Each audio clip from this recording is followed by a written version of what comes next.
health, it is more than crucial. But can you expound more, in addition to what Charles said, what about the discussions at the retreat regarding health caught your attention? What would you like to see changed? I wasn't there, but I feel that we have to get to a point where we become realistic in terms of how do we get the healthcare that we need with the capacity that we have, you know, because if you have a graduate from Butari, maybe someone who graduated last year, they can be in hospital and they are dealing with serious cases.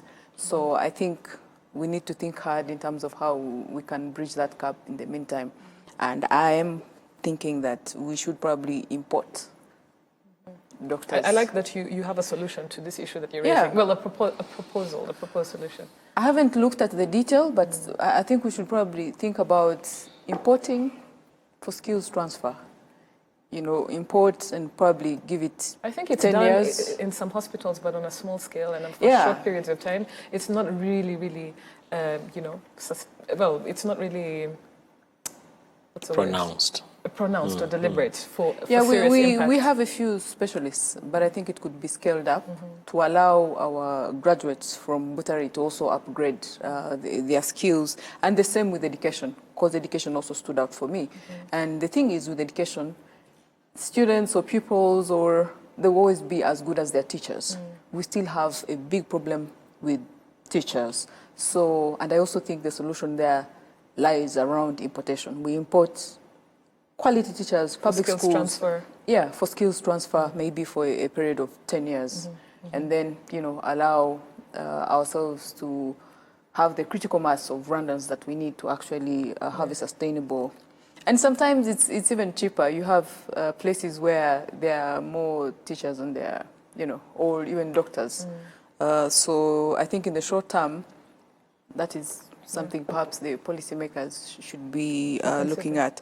Private sector, I mean, it's a song day in, day out. I honestly don't know, because from the outside, you feel like the government is doing all it can to support the private sector. Why it's not taking off as expected or growing as fast as it should is again something that needs to be carefully looked at, especially in terms of the cost of doing business, because the soft side of, you know, the paperwork has been done, but I think we still have issues around the cost of doing business, which again undermines the competitiveness of our private sector.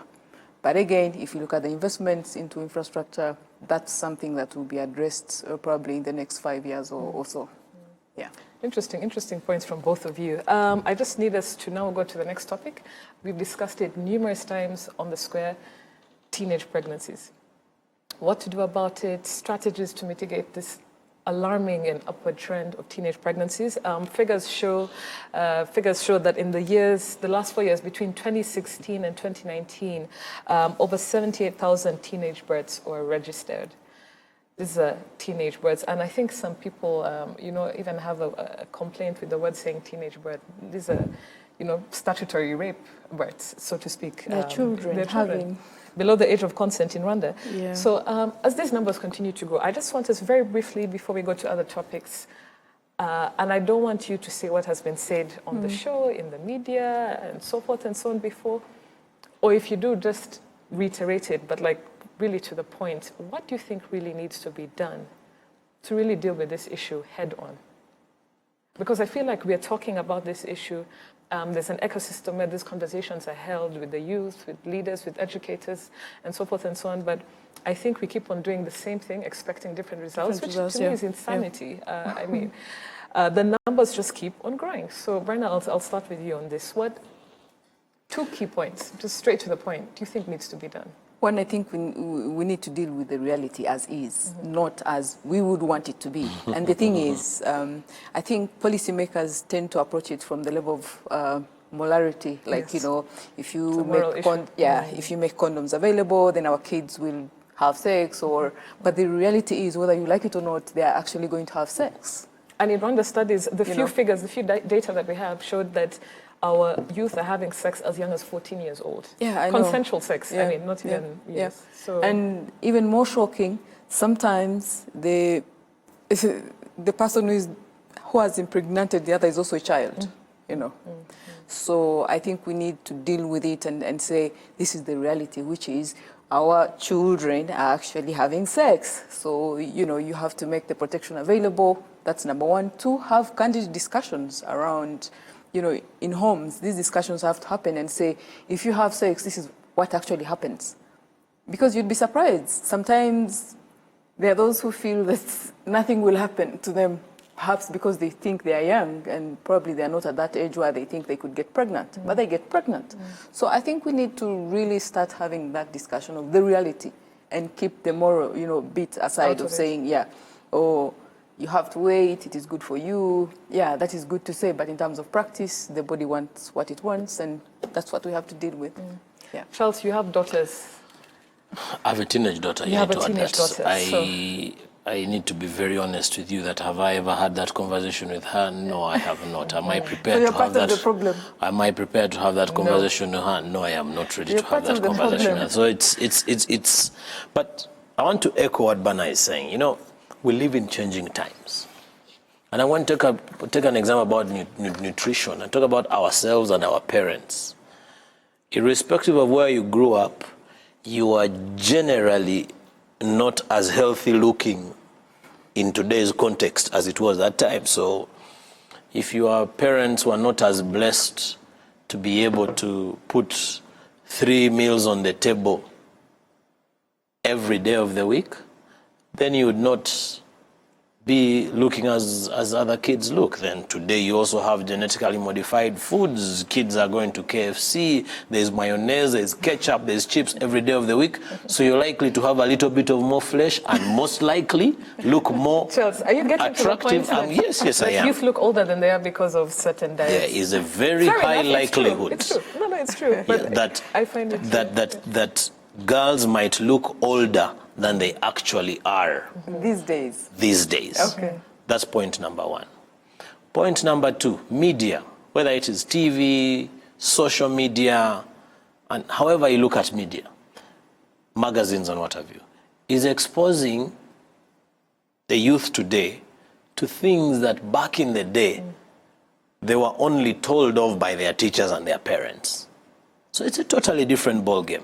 And Bana just said something and brushed it off and moved on. She said, we are only as good as our parents. I think Our teachers. Our teachers. So these teachers, most of them did not go through this. They did not eat Blue Band every day of the week. They did not have smartphones while they were at the age of the students that they're teaching. So they just don't appreciate. Until we get .com teachers, or we make the current teachers .com, this is going to remain a problem. I think yes. For me, I totally agree with both of what you're saying. I find it, first of all, I have an issue with the fact that there's a huge discrepancy between, and we had the Prosecutor General on the show, former PG on the show, and there's a huge discrepancy between these teenage pregnancies that are reported and the persecution of these people impregnating, older people, the cases impregnating teenagers. So one, we have a culture of silence, and this culture of silence is in itself essentially violent to these young girls. Two, I know there are certain reasons, I know there are, various explanations as to why things are what they are, but I feel like there are certain categories of leadership that have the potential to really change this narrative. And here I'm talking about church leaders. These are people who own most of the schools. They're in community. Their word is bond. But I understand, there's no way in this lifetime, or not just even in Rwanda, but globally, you're going to see the church saying, okay, you know what, let's deal with this problem. Let's avail contraceptives. I know it's not going to happen. So it's a bit frustrating in that regard. But government can force them too. I don't think so. I don't know. But my issue also, again, is, and Brian, I agree with you, I think we have to be frank. I think we need to start having a conversation on how to talk about safe sex, sexual education, open and frank dialogue. I know institutions such as Imbuto and RBC do this, but they don't, other people need to chip in. And just talk about access to contraceptives as well. Studies show in the US in 2015, there was a huge drop I can't remember in what states it was in. I think it was in DC specifically, whereby the number of teenage pregnancies really dropped with the because people are serious being campaign. candid, yes. No, and also the serious campaign to avail contraceptives or condoms, basically, to these young people. So I don't know, unless we keep on expecting different results and do the same thing. I think it's not even rocket science. It's just to look at the cost of teenage pregnancies on our society and on the economy. The cost is so high, we can't afford it. Whether it's the health system, remember we are already struggling with so many things within our health system. So the teenage pregnancy itself, what it costs the health system, we can't afford it. Let's look at the unplanned parenthood, what it does, in terms of cost. We can't afford it. So, you simply have to do a cost benefit analysis and you clearly see that if you allow contraceptives, make options and really encourage planned parenthood, we are better off as a society. I was talking with a friend before this show, with some friends before the show, and some of the theories that they posited or that they put forward were to do with the fact that, during HIV, when it was really at its peak globally, I mean, even for us people growing up, there were huge campaigns, there were billboards everywhere you looked. HIV, like we were scared. AIDS they kills, put the fear of God yes. into us. So, Yes. if during a generation, if people were having sex, they were using condoms or they were, abstinent. Yeah. But AIDS was just, but a lot of funds were spent globally, locally, regionally, continentally to focus on this epidemic.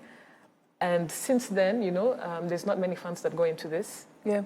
HIV/AIDS, people are no longer scared of HIV. So do you think maybe one of the reasons is that the ball dropped, so to speak, and therefore with teenage pregnancies, that was also something else that people could have invested in terms of campaign, and they're not doing so right now. We need radical ideas. If we think that if we follow the normal approach, go through the process, approve, and we'll never get to address it. But the moment you find radical ideas around the issue, perpetrators, try something radical and see, because most of the time, if it's not teachers, it's uncles, it's, people who... I know it's criminalized, but I think it's all talk. I think it's all talk at this point. I think we need to go hard and actually... really just hard. to deter people. I think that's extremely important. In Saudi Arabia, they are stunned. You will be publicly killed and not in the traditional way of firing squad or what have you. Yes. But why not? Yeah. But you see, Bana, that's just one side of the coin. What about those, as Diana was saying, who do not say who is responsible? What about those who are not discovered? What about those who are impregnated by their fellow students? I want to throw a spanner in the works and say, when you have a shopping list, you're going to boarding school, you have a geometry set, you have a mattress, you have sugar, and a packet of condoms. Absolutely. Yeah, Yes. but the other question that we are not talking about is, okay, in case, because if you don't have the condom, or if you're defiled and you get pregnant, why should you go on and carry on the pregnancy? But we have laws in place whereby abortion can be availed to people. On Medically, paper, yes. On paper, Again, on paper, exactly. it's easy. In theory, yeah, on paper, in theory, but the reality out there is difficult. Yeah, it's really yes. difficult. So that's the other inconvenient discussion we need to have. That if you don't have the condoms, if a child gets pregnant, is it easy to actually have a termination? As we speak, even on paper. To get that paper, it's difficult. Yeah, I mean, you go to doctors and the first thing they will preach to you is, you're killing, They take the more of you, So even having health professionals to get to a level where they feel that this is a problem, I don't want to come to you for help and you start preaching to me how, you're killing and that's not your space. Yeah, so we need to have... These are uncomfortable discussions. Yeah, inconvenient, And in combination, because one does not leave the other. Yeah. Yes, it's not in a silo. They're all connected. Yes, if termination, let us be open about that. If If it means turning the Pope into an imam, so be it, because I'm sure that's one of the very uncomfortable areas around religion. If it means availing condom dispensers in secondary schools, so be it. Let's do it. If it means, very, very stern measures, because we're not going to stare at children giving birth to children, because that's exactly what's happening. And Charles, the trend is continuously upward. Yeah. Upward. And it's not going to stop in 2020 and we just can't or the afford next 4 years. We just can't. The investments we are making, Yeah. if we don't have the critical mass of young people, that's... But that's a generation. Yeah, it's a generational cost. Yeah. And I don't know if these people are thinking about it that way, that this is a cost to the country in a generation. Yeah. And that generation is more likely, because of the environment, poverty and so forth and so on, to have a teenage birth. And it's continuous, it's cyclical, it's perpetuary. I hope these uncomfortable, inconvenient truths are conversations that we're going to start having, at least amongst leaders or policymakers or people who can steer this conversation where it needs to go. The next topic we have is Miss Rwanda. I know we have panelists on the show who have polar views on Miss Rwanda. So this is one of the biggest events that happened this year. Everyone knows it happened last week. Took place for 2 days, if I may say, from Saturday to Sunday. And this was the Miss Rwanda 2020 edition. So, Brenna, I want to address this question to you to kick off this conversation while we still have time. You've mentioned several times that you don't see the real value in this Miss Rwanda beauty pageant. And you always keep on saying, there are other alternatives. So my question to you is, what, in your opinion, right, would be an alternative more impactful than Miss Rwanda in providing the opportunities and recognition that this pageant currently offers for its contestant? You may say it has no value, but what else do you think can we have in place that is not being done? That will still give them the same recognition, the same opportunities on a national level? What, in your opinion, is a better alternative? But before you do that, just tell us your views once again on the issue. Okay, so since then, I've been trying to educate myself around, You've even had a Miss Rwanda on the show who educated us about it. Yes. And convinced us about its value. I've been trying to educate myself, and trying to challenge myself and my thinking and, saying, what's wrong with you? Try to see the other side, the value that, the beauty pageants may bring to. And I would like to emphasize tonight that let's look at the true value of Miss Rwanda as, as a franchise, as a brand, and let's revisit its history, Now, in the current context, I must admit I didn't watch, I didn't follow. Shame on you, Brenna, shame on you. Though, for some reason, I had pictures coming, even when I didn't ask for them, pictures kept coming. And I was like, no, stop. I'm not a fan of this thing, so just keep, but you can't, you can't help it. Social media. Yeah, so it's all over on Twitter, But here's the thing. The value, I think, let me begin by the value I think it creates. One, it supports really Rwanda's idea around the creative industry. So you have young people who could potentially, what I think the contest does is expose them to lots of creative ideas, because they challenge you. Yes. So it really supports the creative industry. There's no doubt about that. And we are also seeing that there's an industry around it. Yes. The people providing sound, the venue, arena, is smiling to the Kigali, to the bank. You have the suppliers, in this whole content that benefits. And beyond that, increasingly now, we have social media influencers who are paid to, hype and, so eventually it's in your face, whether you like it or not. So there's an ecosystem of value around the events, Yes. But the problem is, and my major concern is that you have these young girls that have not really had And the organizers don't do a good job in terms of telling these girls what it actually means if you're going to take part in this contest. One, that you are exposing yourself, opening up yourself to the world. So whatever comes, you must be ready, okay? You're no longer in your private space. So the public has a right to have an opinion about your marks, to say you're wearing the wrong shoes, because they are part of this ecosystem. They have bought tickets to come and see you. They are supporting these brands. So that's actually what you are exposing yourself to. As we speak, these contestants are moving billboards. One for the brand Miss Rwanda, and the sponsorships around this.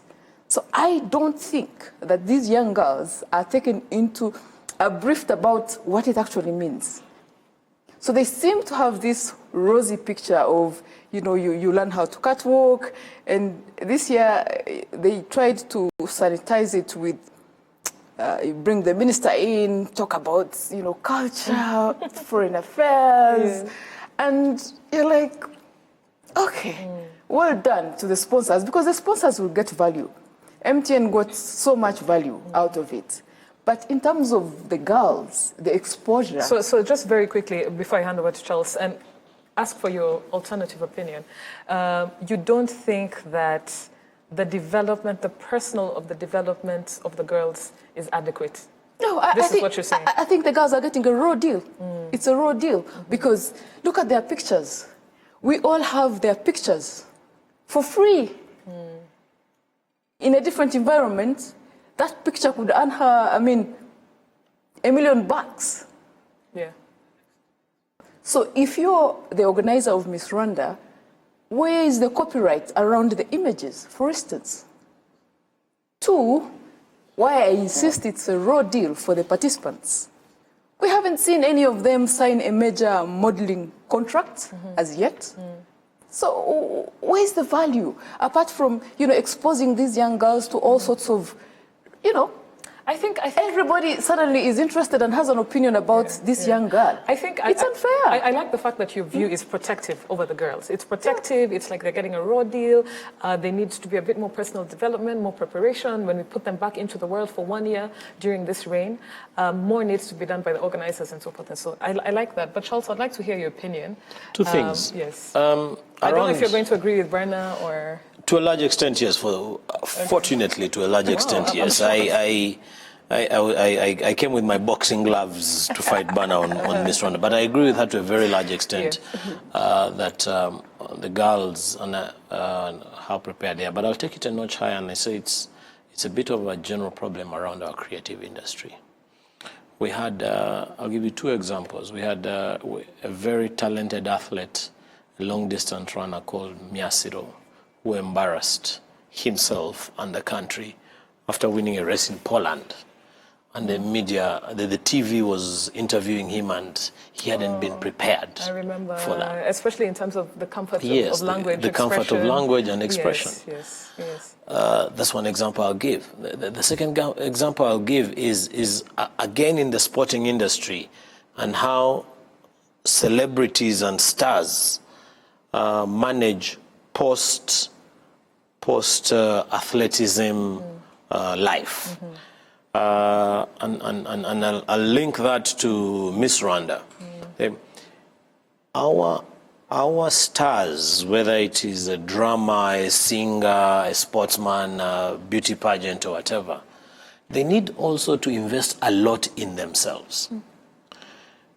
We hosted a former Miss Rwanda on this show, Jolly Mutesi. Jolly Mutesi goes to speak to juvenile delinquents in Iwawa, right? She goes to speak to students who are going to join her. She's extremely eloquent in all languages that I can speak. She's amazing. But why? Is she amongst the few who have stood up amongst all the other ex-Miss Rwandas? It's because she has made a deliberate effort to invest in herself. And self-imposed. Yes. No one. Yes. I doubt. Yeah, there are not many of them. If you ask me to pick 3 of all the last 7 or 8, I'll struggle. But she's made a deliberate effort to invest in herself. I'll go to football, most popular sport in the world. How many of the ex-Amavubi stars have stood out to make an impact for themselves? If you pick out Jimmy Mulisa, yes, no. You have to be deliberate about this. It's no excuse. It's no excuse. So again, Bana, yes, the organizers, at the end of the day, for them, it's a business. But also the pageants themselves have to be very, very deliberate. And no, I have come from Nyamasheche or Musanze or Karonji, wherever I've come from. This is the platform I'm stepping onto. What effort am I going to make to ensure that I don't embarrass myself? I don't think so. I mean, we are talking about children. For me, honestly, these girls are being exposed for the first time. Most of them have this idealistic view of the world they've seen on Instagram, Facebook, but Twitter. Brenna, I just want to say, I feel like the alternative that you're proposing, like, what would be the alternative? It's like you want a sanitized, perfect environment for them to be in a pageant. Globally, we have models who are 16 years old. We have like the supermodels of the Naomi Campbells and so forth and so on. They were all exposed to so much. I mean, this lifestyle, beauty pageants, the modeling world, this is what they're all exposed to, and very young, because obviously the older you grow, you don't have those looks. Yep, very young. So it is a global phenomenon. This is what I'm trying to understand. It's something that happens. These beauty pageants are going to happen. So the fact that you say that they're not really well prepared, they're not after their reigns. What happens to beauty queens? How come there are no resources to enable them to still carry out, or use that position or that platform of fame? Where else does it happen? Why should we be the rule to the exception to the rule? I think because it's a business, it's not a charity. Yes, at the end of the day. I think part of the problem is that the organizers don't actually have enough sponsorship or funds to actually bring it to the quality. Okay, for instance, what does Miss Universe still do? I mean, they still have a lot more going for them. I mean, okay, first of all, I don't follow. Yeah. A lack of interest. You're asking the wrong person. But okay. I feel that... just very quickly, I'm told we have breaking news that is going to be announced on Rwanda Television. We'll be back right after the breaking news.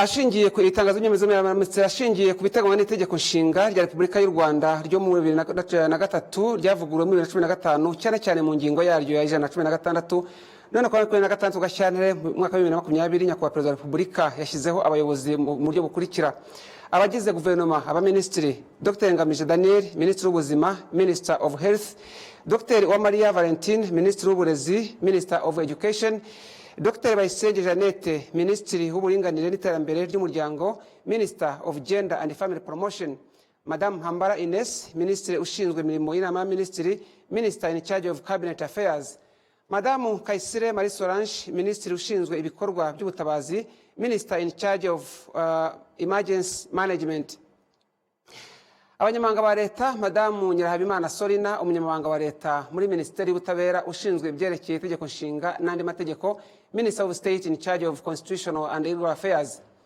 Bwana Tushabe Richard umunyamabanga wa leta muri Minisiteri y'Imari n'Igenamigambi ushinzwe imari ya leta Minister of State in the Ministry of Finance and Economic Planning in charge of the National Treasury Lieutenant Colonel Dr Mpunga Tarsis umunyamabanga wa leta muri Minisiteri y'Ubuzima ushinzwe ubuvuzi bw'ibanze Minister of State in charge of Primary and Health Care Bwana Twagirayezu Gaspard umunyamabanga wa leta muri Minisiteri y'Uburezi ushinzwe amashuri abanza n'ayisumbuye Minister of State in Ministry of Education in charge of Primary and Secondary Education Madame Irere Claudette umunyamabanga wa leta muri Minisiteri y'Uburezi ushinzwe ikoranabuhanga imyuga n'ubumenyi ngiro Minister of State in the Ministry of Education in charge of Technical and Vocational Education and Training abandi bayobozi Bwana Rugira Amande, ambasaderi uhagarariye u Rwanda muri Zambia. Bwana Dr. Sebushongore Dieudonné, ambasaderi uhagarariye u Rwanda mu Bubiligi. Bwana Rugeminshuro Regis, umuyobozi mukuru ushinzwe w'ikigo cy'ubwiteganyirize bw'abakozi mu Rwanda, Director General of Rwanda Social Security Board. Bwana Dr. Ndimubanzi Patrick, umunyamabanga wa leta, umunyamabanga nshingwabikorwa w'urwego rushinzwe imyigishirize y'abakozi bo mu rwego rw'ubuzima, Executive Secretary of the Human Resources for Health Secretariat. Uru rwego rukaba rwarashyizweho hakurikijwe umwanzuro wo kwimura muri Minisiteri y'Ubuzima inshingano zo gukurikirana imyigire y'abaganga n'abakora imirimo ishamikiye ku buvuzi. Bwana Iradukunda Yves, umunyamabanga uhoraho muri Minisiteri y'Ikoranabuhanga mu itumanaho Innovation, Permanent Secretary in the Ministry of ICT and Innovation. Bwana Mutimura Eugene, umuyobozi mukuru wa Komisiyo y'Ubumenyi n'Ikoranabuhanga, Head of Science and Technology Commission. Bwana Gacandaga Jean Marie, umuyobozi mukuru wungirije ushinzwe imari mu kigo cy'ubwiteganyirize bw'abakozi mu Rwanda, Deputy Director in charge of Fund Management in Rwanda Social Security Board. Bikoreye Kigali ku 26 Gashyantare mu mwaka wa 2020 mu izina rya kwa Perezida wa Repubulika Paul Kagame, rikaba ryashyizweho umukono na Minisitiri w'Intebe Dr. Edouard Ngirente. Reka dusubire muri iri tangazo. Iri ni itangazo tugizeho mu kanya riturutse mu rya Minisitiri w'Intebe ashingiye ku biteganywa n'itegeko nshinga rya Repubulika y'u Rwanda ryo mu 2013 nk'uko ryavuguruwe muri 2015 cyane cyane mu ngingo yaryo y'116 none ku 26 Gashyantare mu mwaka wa 2020 nyakubahwa Perezida wa Repubulika yashyizeho abayobozi ku buryo bukurikira: abagize guverinoma, abaminisitiri, Dr. Ngamije Daniel, Minisitiri w'Ubuzima, Minister of Health, Dr. Uwamariya Valentine, Minisitiri w'Uburezi, Minister of Education, Dr. Bayisenge Jeannette, Minisitiri w'Uburinganire n'Iterambere ry'Umuryango, Minister of Gender and Family Promotion, Madame Mpambara Ines, Minisitiri ushinzwe imirimo y'inama y'Aminisitiri, Minister in charge of Cabinet Affairs, Madame Kayisire Marie Solange, Minisitiri ushinzwe ibikorwa by'ubutabazi, Minister in charge of Emergency Management. Abanyamabanga ba leta, Madame Nyirahabimana Sorina, umunyamabanga wa leta muri Minisiteri y'Ubutabera ushinzwe ibyerekeye itegeko nshinga n'andi mategeko, Minister of State in charge of Constitutional and Legal Affairs. Bwana Tusabe Richard, umunyamabanga wa leta muri Minisiteri y'Imari n'Igenamigambi ushinzwe imari ya leta, Minister of State in the Ministry of Finance and Economic Planning in charge of the National Treasury. Lieutenant Colonel Dr. Mpunga Tarsis, umunyamabanga wa leta muri Minisiteri y'Ubuzima ushinzwe ubuvuzi bw'ibanze, Minister of State in charge of Primary Health Care. Bwana Twagirayezu Gaspard, umunyamabanga wa leta muri Minisiteri y'Uburezi ushinzwe amashuri abanza n'ayisumbuye, Minister of State in the Ministry of Education in charge of Primary and Secondary Education. Madamu Irere Claudette, umunyamabanga wa leta muri Minisiteri y'Uburezi ushinzwe ikoranabuhanga, imyuga n'ubumenyingiro, Minister of State in the Ministry of Education in charge of Technical and Vocational Education and Training. Abandi bayobozi, Bwana Rugira Amande, ambasaderi uhagarariye u Rwanda muri Zambia. Bwana Dr. Sebashongore Dieudonné, ambasaderi uhagarariye u Rwanda mu Bubiligi. Bwana Rugeminshuro Regis, umuyobozi mukuru w'ikigo cy'ubwiteganyirize bw'abakozi mu Rwanda, Director General of Rwanda Social Security Board. Bwana Dr. Ndimubanzi Patrick, umunyamabanga nshingwabikorwa w'urwego rushinzwe imyigishirize y'abakozi bo mu rwego rw'ubuzima, Executive Secretary of the Human Resources for Health Secretariat. Uru rwego rukaba rwarashyizweho hakurikijwe umwanzuro wo kwimurira muri Minisiteri y'Ubuzima inshingano zo gukurikirana imyigire y'abaganga n'abakora imirimo ishamikiye ku buvuzi. Bwana Iradukunda Yves, umunyamabanga uhoraho muri Minisiteri y'Ikoranabuhanga mu itumanaho na Innovation, Permanent Secretary in the Ministry of ICT and Innovation. Bwana Mutimura Eugene, umuyobozi mukuru wa Komisiyo y'Ubumenyi n'Ikoranabuhanga, Head of Science and Technology Commission. Bwana Gacandaga Jean Marie, umuyobozi mukuru wungirije ushinzwe imari mu kigo cy'ubwiteganyirize bw'abakozi mu Rwanda, Deputy Director in charge of Fund Management in Rwanda Social Security Board. Bikoreye Kigali kwa 26 Gashyantare mu mwaka wa 2020 mu izina rya nyakubahwa Perezida wa Repubulika Paul Kagame, rikaba ryashyizweho umukono na Minisitiri w'Intebe Dr. Edouard Ngirente.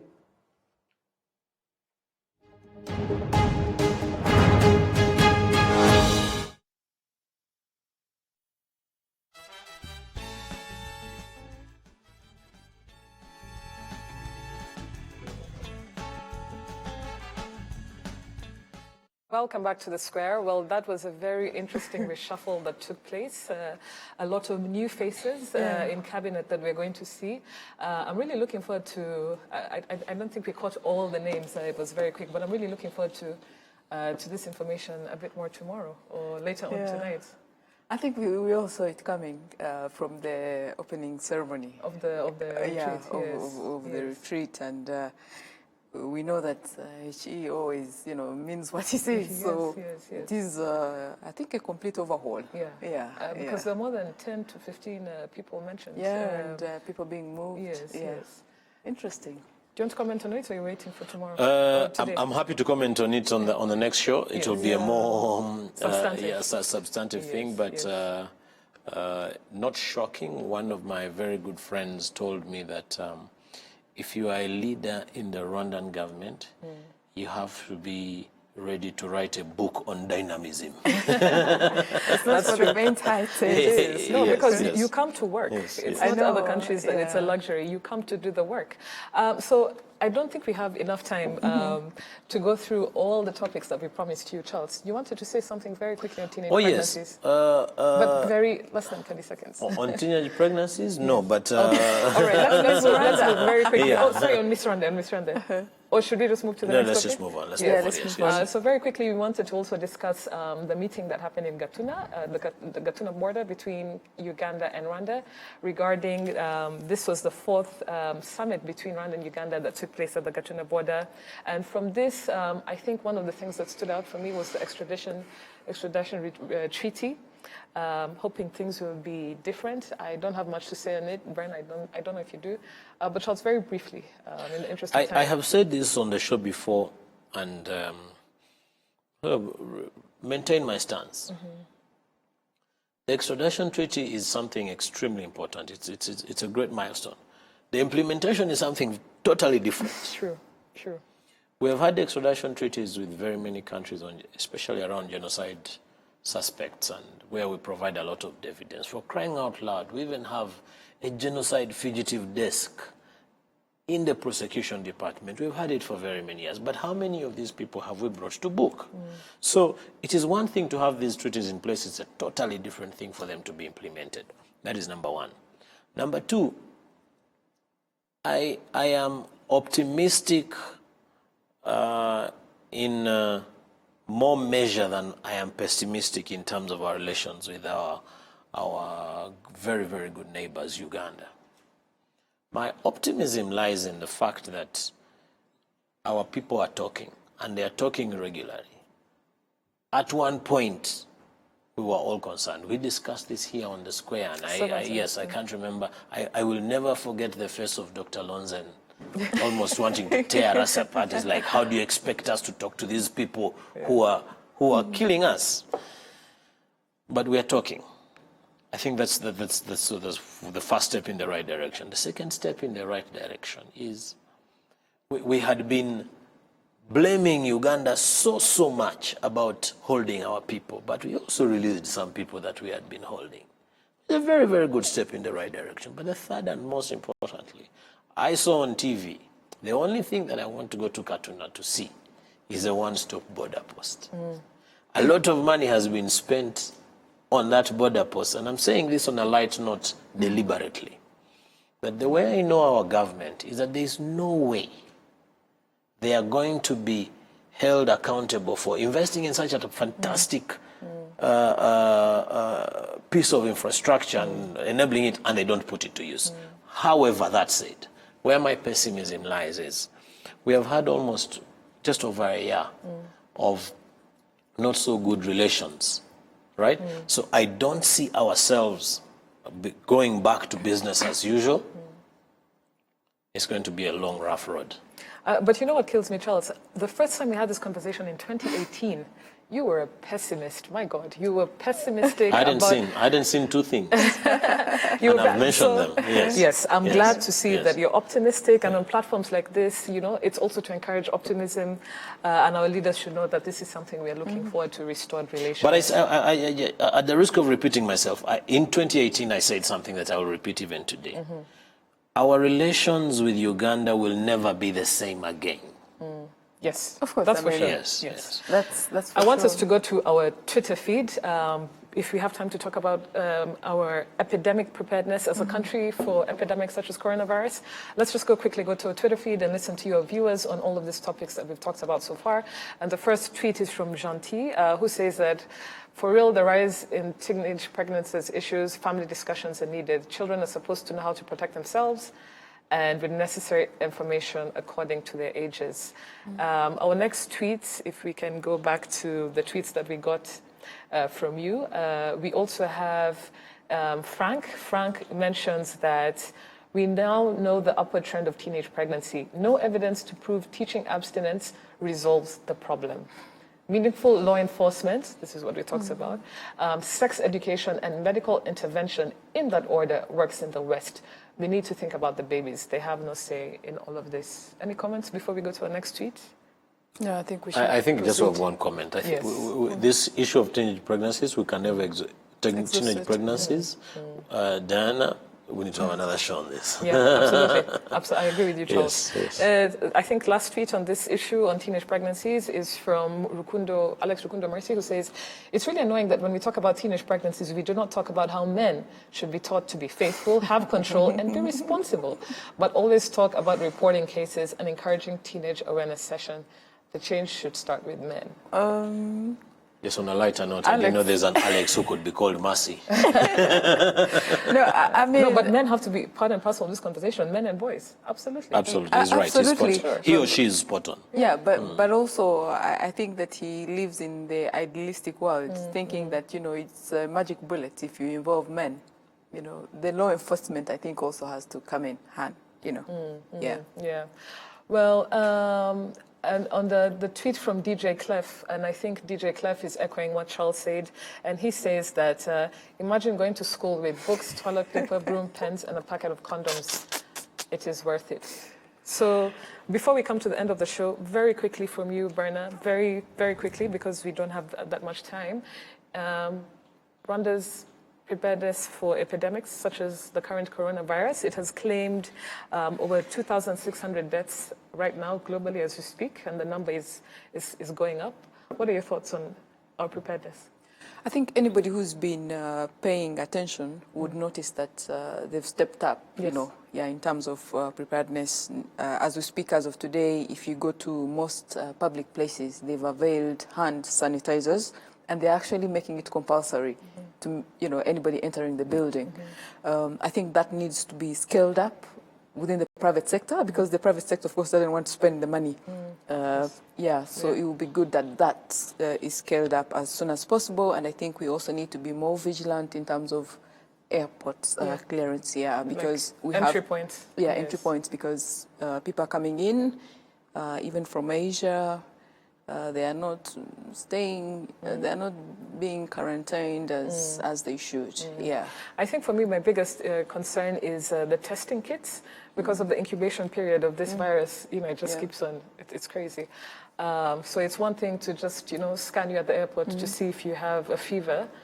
But can we take? I don't know what the testing kits look like. But can we take a swab and test it then and then also develop a quarantine area where we immediately? Actually, Rwanda is among the few countries now that have joined. Rwanda, yes. Yes. The second after Kenya, lab, at least in East Africa. So I want to say something just around that. I know time is not in our favor. Yes. A client of mine arrived in Kigali this morning, and she told me something that I don't know whether the guys of Ministry of Health or Immigration or Airline have thought about.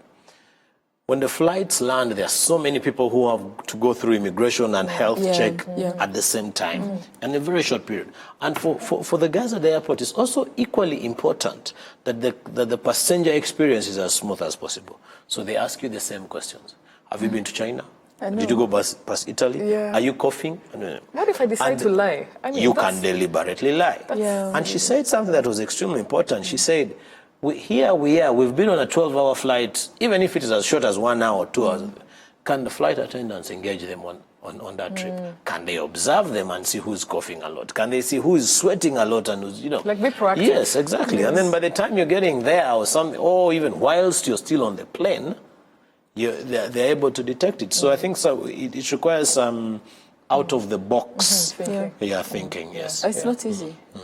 It's not easy because on one hand, you don't want to make it inconvenient, For you the know, passengers and yeah, so forth. Yes, yes. But of course, the health comes first. Yeah, safety. Well, thank you guys. I think this is a record. We've managed to talk about, I think, 6 topics in an hour. And allow room for breaking news. And allow room for breaking news. And both of you have been on the same side majority of tonight's conversation, which is more shocking for me. Yes, we live in the corruption era in Rwanda. She bribed me.